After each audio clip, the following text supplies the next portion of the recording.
د افغان سولې په تړاو د مسکو ناسته. دغه ناسته د افغان سیاستوالو په ګډون سبا پیلیږي.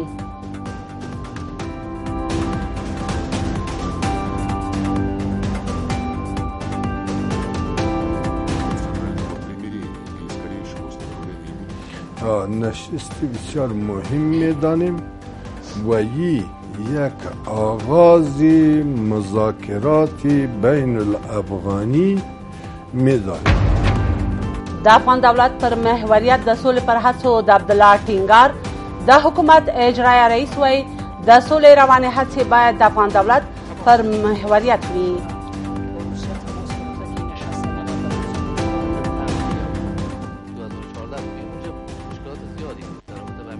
یک اصل عمده در بسته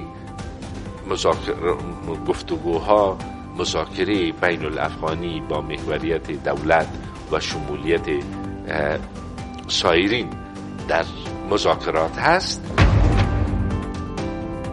او د عراقي چارواکو له لورې د ډونالډ ټرمپ څرګندونو رد کېدل. صالحي وایي امریکا ته د ایران د څارلو اجازه نه ده ورکړې.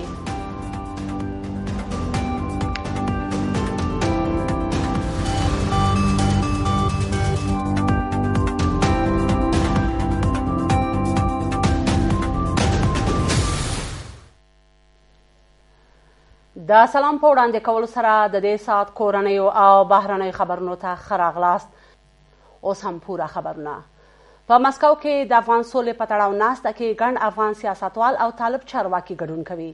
دغه ناسته چې د سې شنبې په ورځ هلته د میشتو افغانانو په ابتکار جوړیږي، پکې د پخواني ولسمشر حامد کرزي په شمول ګڼ افغان سیاستوال به ګډون وکړي او دا ناسته د بین الافغاني مذاکراتو لپاره ښه فرصت ګڼي.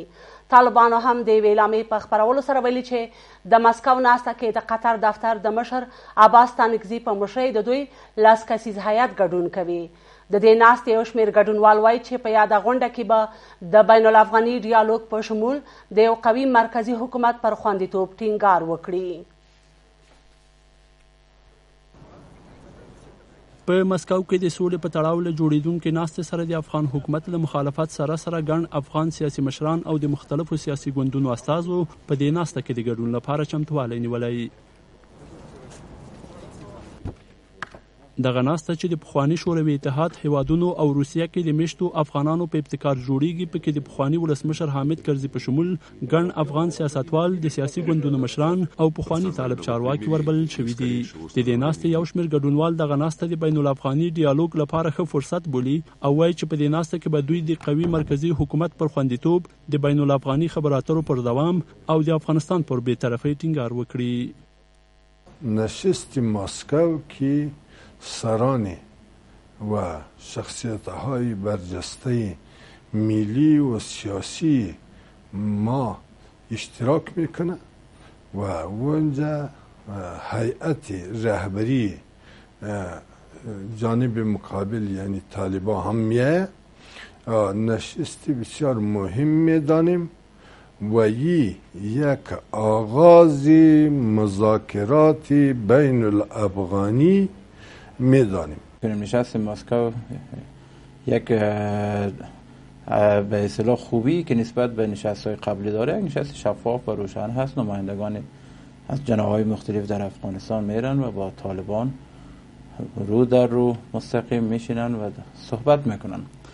په ورته مهال وسلوالو طالبانو هم د یوې اعلامیې په خپرولو سره ویلي چې په دې ناسته کې به د قطر دفتر مشر شیر محمد عباس ستانکزي په مشرۍ د طالبانو 10 کسیز پلاوی ګډون کوي او هلته به په افغانستان کې د بهرنیو ځواکونو د حضور پر پای ته رسېدو خبرې کوي.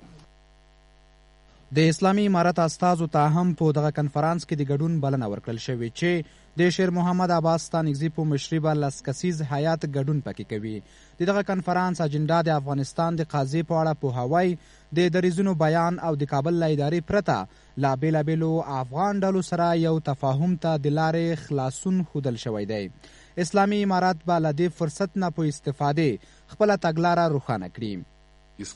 په دې ناسته کې د سولې عالی شورا او د افغان حکومت استازي ګډون نه کوي، خو د سولې عالی شورا مرستیال حاجي دین محمد او یو شمېر نور غړي د هغو کسانو په لست کې دي چې په دې ناسته کې ګډون کوي. خو د سولې عالی شورا وایي چې په دې ناسته کې د سولې شورا له ادرس څخه څوک ګډون نه کوي. افرادی که در شورای عالی صلح عضویت داره اینا از آدرس شخصی و به عنوان یک شخص حقیقی شرکت میکنه، نه به عنوان یک شخص حقوقی.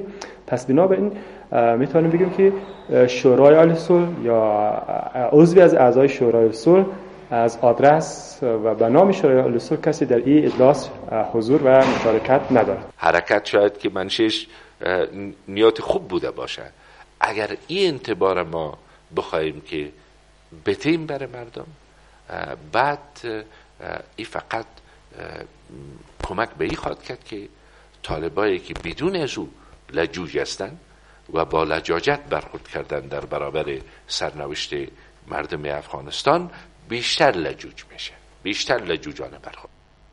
د افغان سولې په تړاو د مسکو ناستې ته د 150 په شاوخوا کې افغان سیاستوال، متنفذین او د طالبانو استازي ورغوښتل شوي دي. د افغان سیاستوالو دغه پلاوی به د افغانستان د اسلامي جمهوري ارزښتونو، ملي بنسټونو او دفاعي او امنیتي ادارو پر دفاع ټینګار وکړي.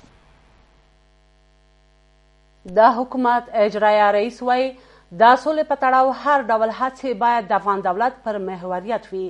عبدالله چې د رسنیو له مسؤلانو سره یوې ناستې ته خبرې کولې په مسکو کې د افغان سولې په تړاو جوړې شوې ناستې ته په اشارې وویل چې که د افغانستان سیاسي مشران په دې ناسته کې د حکومت او طالبانو ترمنځ مخامخ خبرو ته زمینه مساعده کړي، دا به د سولې پرمختګ لپاره مناسب اقدام وي.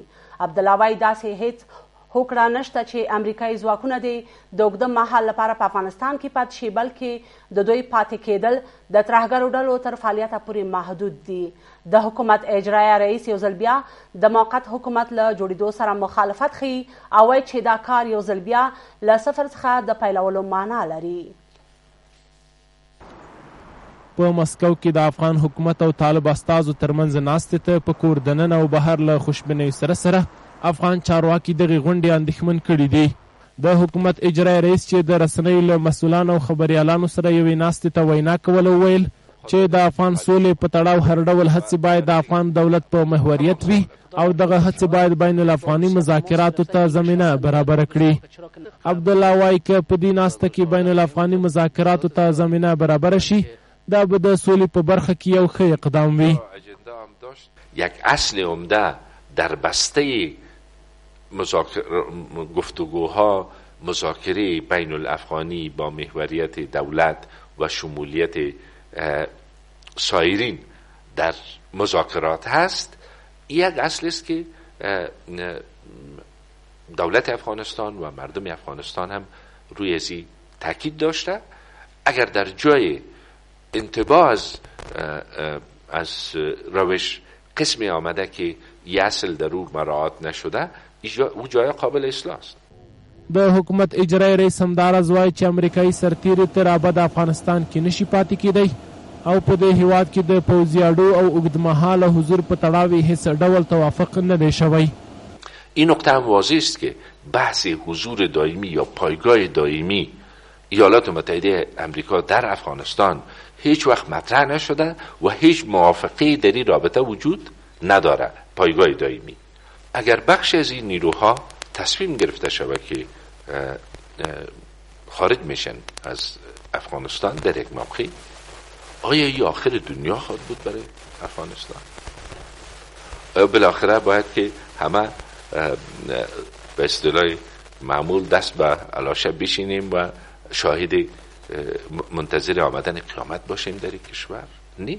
د حکومت اجرایي رئیس د موقت حکومت په تړاو د وروستیو غوښتنو په ځواب کې وایي چې د لوی جرګې او یا هم د موقتې ادارې د جوړېدو طرحه د افغانستان ثبات لپاره ګټوره نشي تمامېدی. اجرایي رئیس وایي چې د موقت حکومت رامنځته کول یو ځل بیا له صفر څخه د پیلولو په معنا ده.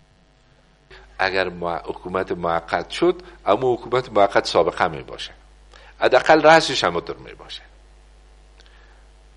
اینمی هم فکر میکنم که مردم افغانستان به مراتب بیدارتر از اوستند که ما اونا را متوجه بسازیم که دمیجا متوجه باشین، اما داخل چون در بین آگاه ترین قشر کشور ما که مسئولین رسانه ها هستند، من فکر میکنم که در این قسمت شاید که ما اشتباه نکرده باشم که اگر موقت شد اما طور یک موقت میشه، باز از سر شروع میکنیم سلسله را. عبدالله وایي چې د ولسمشریزو ټاکنو په هدف یې په ټاکنیزو کمیسیونونو کې اصلاحات له ولسمشرۍ ماڼۍ سره په همغږۍ پیل کړي او له پرله پسې غونډه او سلا مشورو وروسته به انتخاباتي کمیسیونونو کې تغیرات راشي. عبدالله د خپل خبرو په جریان کې وویل چې د ملي یووالي حکومت په موده کې د سولې خبرو لپاره ښه فرصتونه رامنځته شوي وو، خو وایي چې حکومت له دغه فرصتونو سمه استفاده ونه شوه کړی. ولسمشر وایي د افغان ځواکونو د پاشل کېدو په بیه تمامیدونکې سوله نه غواړي.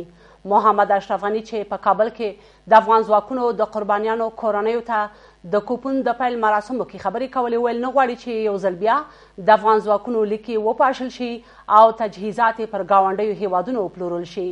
ولسمشر وایي د کوپون لړۍ له کابله پیلېږي او له یو کال وروسته به د هیواد ټولو ولایتونو ته وغځېږي. ولسمشر محمد اشرف غني یو ځل بیا د افغان ځواکونو د پاشل کېدو پر وړاندې غبرګون وښود او وایي هغوی چې د پوځ د پاشل کېدو خبره کوي پردۍ جنډاوې پر مخ وړي. اشرف غني وایي د سولې خبرو ملاتړ کوي خو د افغان ځواکونو د پاشل کېدو په بیه تمامیدونکې سوله نه غواړي. ولسمشر وایي نه غواړي چې یو ځل بیا د افغانستان د پوځ لیکې وپاشل شي او د پوځ تجهیزات د کباړ په بیه د ګاونډیو هیوادونو په بازارونو کې وپلورل شي. دلته د شک و شبهه نه وي چې د افغانستان ولس سوله غواړي. سوله موږ ته لوبونه، اما پایداره سوله، تلپای سوله، هغه سوله چې موږ عزت پکې. دا فلمونه چې د افغانستان ملي ځواکونو باندې سپک نظر کتل سوي ما پخوا لیدلي دي، نتیجه یې څه وه؟ د افغانستان بربادي. بیا غواړي چې موږ ټانکونه یې موږ تیارې د فرصتاتو باعث باندې په ګاونډیو باندې خرڅ کړي.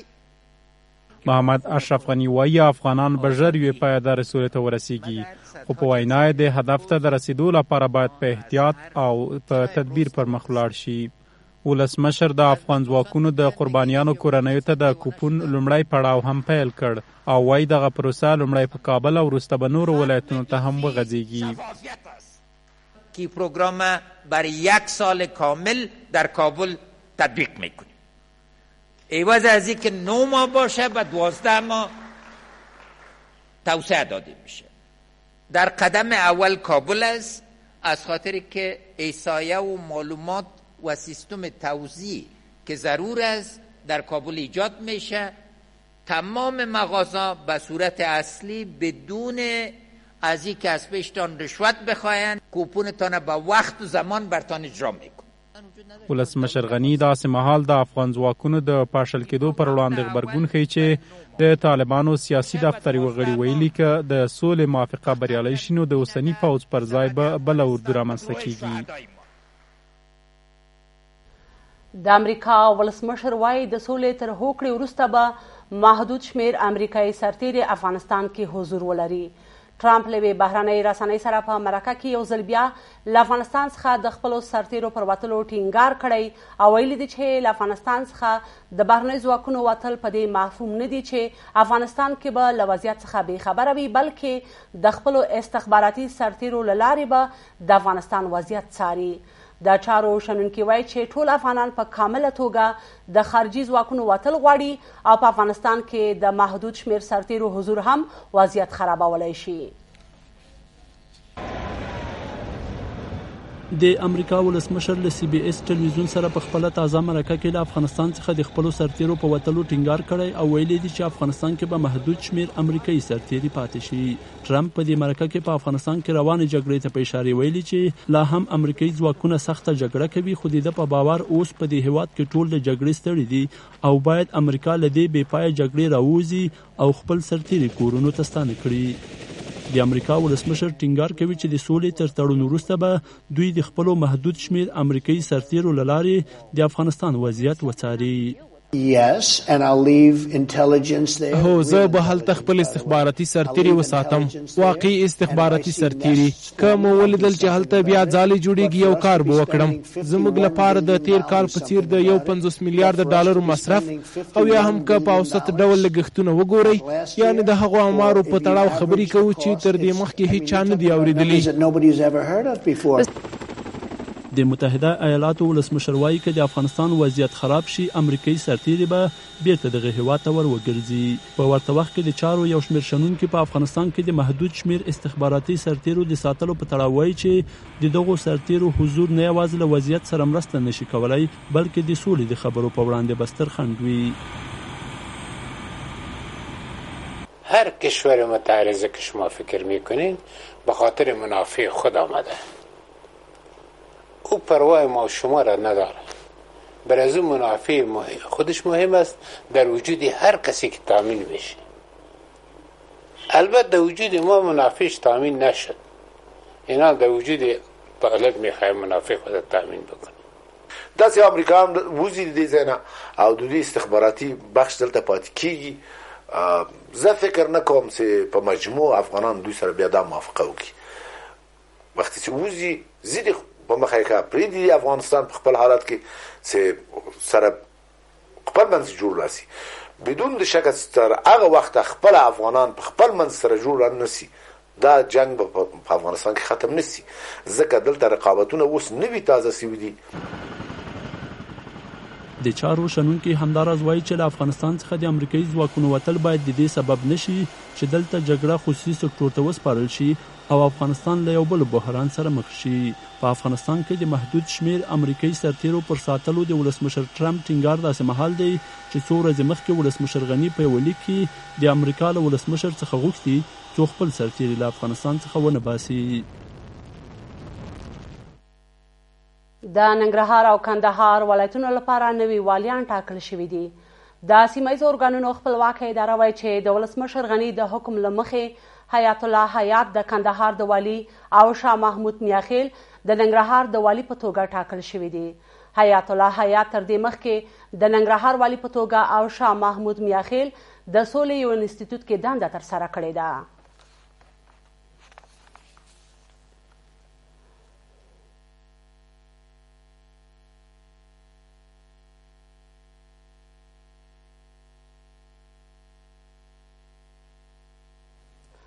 په افغانستان کې د سرطان ناروغۍ پیښو ګراف تر بل هر وخت لوړ شوی دی.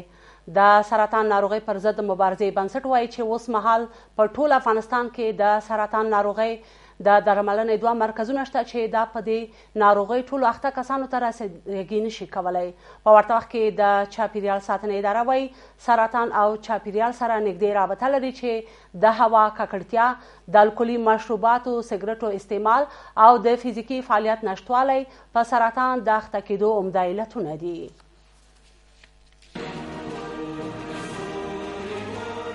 په افغانستان کې تر جنگ جګړو او ناامنیو وروسته د افغانانو ژوند ته یو بل ستر ګواښ د سرطان ناروغي ده چې ورځ تر بلې مخ پر ډېرېدو ده.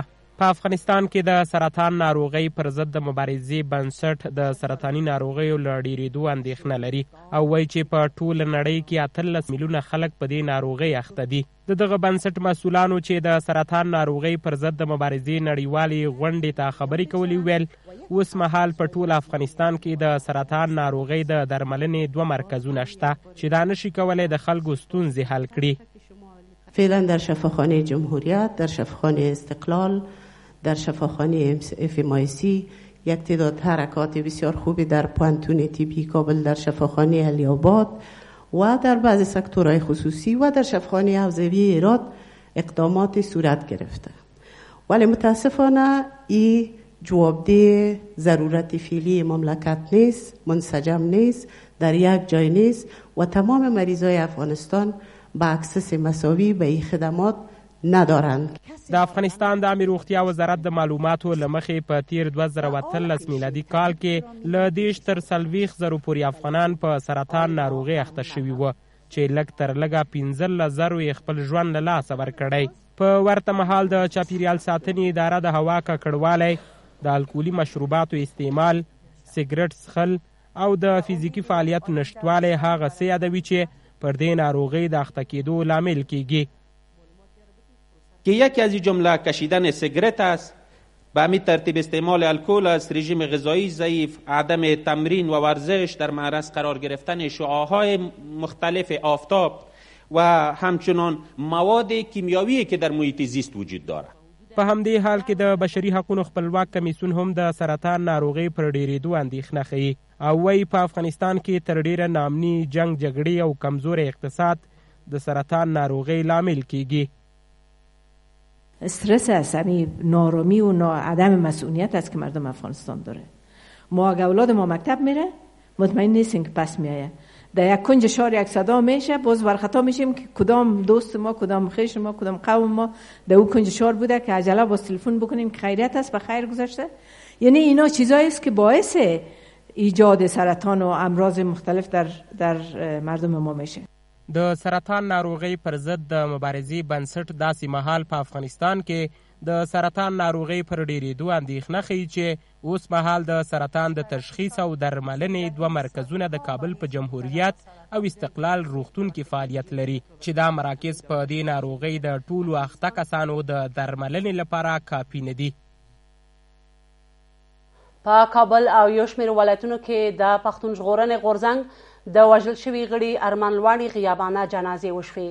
په کابل کې سلګونو تنو د نوموړي لپاره د غیابانه جنازې له ترسره کولو وروسته له پښتون ژغورنې غورځنګ خپل ملاتړ اعلان کړ او د پاکستان پر پوځ یې غږ وکړ چې نور د پښتنو له وژلو او ځورولو لاس واخلي. په ورته مهال په کندهار، لوګر، ننګرهار او د افغانستان ګڼو نورو ولایتونو کې هم د ارمان لوڼي لپاره غیابانه جنازې ترسره شوې. ټاکل شوې د پښتون ژغورنې غورځنګ د 3 شنبې په ورځ د ارمان لوڼي د وژل کېدو په غبرګون ستره غونډه جوړه کړې. سلګونو تنو په کابل او د افغانستان په ګڼو نورو ولایتونو کې د پښتون ژغورنې غورځنګ د مخکښ غړي ارمان لوڼي غیابي جنازه کې ګډون وکړ.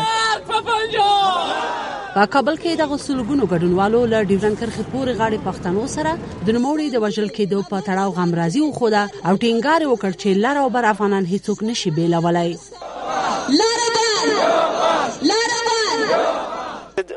لر او بر افغان چې د یو واحد ملت دی په دې کې د غزن تارونه دا په جبر کرښې دا کوم رول نه لري. البته موقت وخت لپاره به تاثیرات ولري خو په داخل کې ځان ساتو محافظه کار د پیغام چې ملت شعوري ده راپاسېږي، ځوانان راپاسېږي او شعوري دښمنان ته چې د لوی افغانستان د جوړېدو مخه نیسي هغې دپاره هم دا پیغام و چې اولي که اخري دا لر او بر افغان به سره یو ځای کېږي. د دغه خلکو د ټولو غوښتنه پر 5 نقطو راټوله سول. یو دا چې موږ د ارمان لوڼي جنازه واخیستل، دوهم دا چې د پښتو تحفظ مومنټ کوم حرکت شروع شوی دی د هغه کلیزه مو ولمانځل. ورسره په څنګ کې دغه ټولو خلکو چې په زرګونه خلکو تعداد یې درلودی د منظور پښتون څخه خپل ملاتړ اعلان کړي چې د افغان ژغورنې لپاره پاڅېدلی دي او ورسره په څنګ کې د افغانستان او افغان شمول سولې په اړه خبرې وکړې او یو آخري نقطه دا و چې موږ ټول افغانان د خپل سر په قیامت د افغانستان د ملي او امنیتي ځواکونو تر شا ولاړ. په ورته وخت کې په کندهار، ننګرهار، لوګر، لغمان او ګڼو نورو ولایتونو کې د نوموړي غیابانه جنازه ترسره شوه او دغه لپاره د فاتحې مراسم ونیول. د لوګر ولایت اوسېدونکو له پاکستاني پوځ نه غوښتنه وکړه چې نور د پښتنو له وژلو او ځورولو لاس واخلي. لوڼی د یو فکر د یو ملي حرکت لپاره مبارزه کوله او دا هغه څوک چې د دې فکر په عامو خلکو کې خصوصا په پښتنو کې به تر ابده پورې ژوندی وي. د داسې فکر درلودو لدینه د حکومتونو یا هغه حکومتونه خصوصا د پاکستان استخباراتي اداراتو د دې څخه په ویره کې و. هغه یو رښتینی شهید دی او د پښتنو د خپل حقوقو قرباني شوی دی او وی غوښتل چې د پښتنو حکم حیاتي حقوق دي چې د بین الاقوامي د قوانینو سره سم د هغه هر انسان حق دی. پښتانه چې هلته ژوند کوي د هغوی هم ژوند هلته حق دی خو د پاکستان ریاست یا دغه حکومت چې پښتنو ته ازادي نه ورکوي، د هغوی حقوق نه ورکوي، نو ارمان شهید په همدغه باندې د شهید شوی دی. په ورته وخت کې په پیښور کې د پښتون ژغورنې غورځنګړو د یوې احتجاجي غونډې پر مهال ویل چې د ارمان لوڼي د وژل کېدو په غبرګون به خپل غږ اوچت ساتي او ټاکل شوی د 3 شنبې په ورځ په همدې تړاو ستره غونډه جوړه کړي. د سبا لپاره زموږ پلان دی احتجاج به کوو. سبا احتجاج کېدای شي موږ بیا په روډونو باندې لانګ مارچ وکوو، پیدل واک وکوو. د پښتون ژغورنې غورځنګ د مخکښ غړي د وژل کېدو په غبرګون د 2 شنبې په ورځ په پیښور، کوټه او ځینو نورو سیمو کې خلکو کاربندیز کړی دی. بهرني خبرونه به تر لږ ځنډ وروسته وړاندې شي. له موږ سره اوسئ.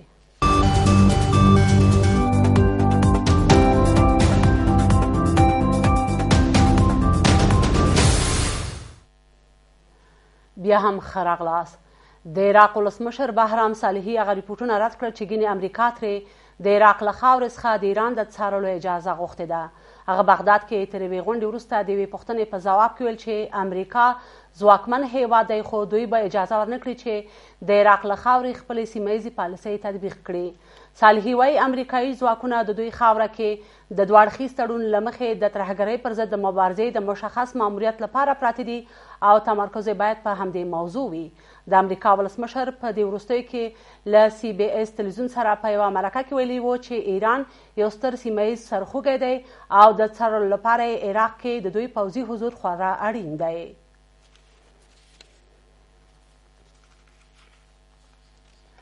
د روسیې، ترکیې او ایران ولسمشران یو ځل بیا د سوریې پر وضعیت خبرې کوي. ریپورټونه وایي دوی به روانه میاشت د روسیې په سوچي ښار کې سره وګوري. روسي رسنیو ویلي چې دغه مشران به سوریې څخه د امریکایي ځواکونو د وتلو او د ادلیب ولایت په شاوخوا کې د خوندي سیمو پر وضعیت خبرې وکړي. روسیه، ایران او ترکیه سوریه کې د سولې لپاره د استانې د پروسې منځګړي او د جګړې د ښکیلو خواو ضمانت کوونکي دي.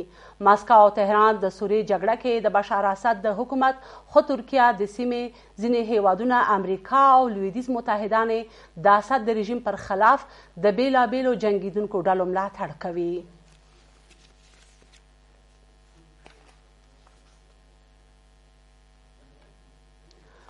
د وینزویلا ولسمشر نیکولاس مادورو دغه هیواد کې د احتمالي کورنۍ جګړې د پیلېدو خبرداری ورکړ. هغه ویلي که له واک څخه د ګوښه کېدو لپاره پرې نامشروع فشارونه دوام وکړي ښایي کورنۍ جګړه پیل شي. مادورو دا ګواه هم کړی چې که متحده ایالتونه د وینزویلا په روان سیاسي کړکېچ کې د مستقیم مداخلې هڅه وکړي نو سپینه ماڼۍ هم خوندي نشي پاتې کېدی. په ورته وخت کې د مادورو مرستیالې دیلسي رودریګز ویلي چې هیواد د هر ډول پوځي تیري دفاع کولو ته چمتو دی. د وینزویلا دولتي مشران دا څرګندونې تر هغې وروسته کوي چې د امریکا ولسمشر ویل د وینزویلا د حکومت پر وړاندې د پوځي مداخلې انتخاب ناممکن نه دی.